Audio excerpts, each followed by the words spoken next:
சேலம் மாவட்டம் ஆத்தூர் அருகே கல்வராயன் மலைத்தொடர்களில் பேருந்துகள் இயக்கப்பட்டு வருகின்றன. தும்பல், பனைமடல், பாப்பநாயக்கன்பட்டி, ஈச்சங்காடு, கருமந்துறை உள்ளிட்ட பகுதிகளுக்கு ஆத்தூரிலிருந்து கருமந்துறை நோக்கி இயக்கி சென்ற பேருந்து திடீரென மேடான பகுதியில் மேல் நோக்கி செல்லாமல் சாலையில் நின்றது.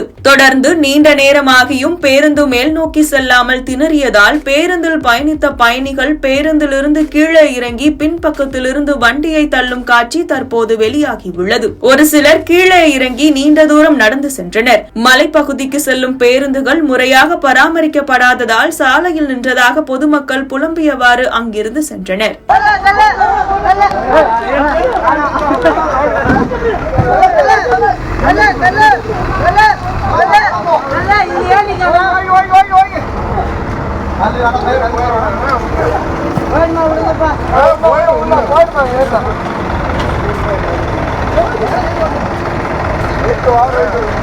ஆப்போசிட்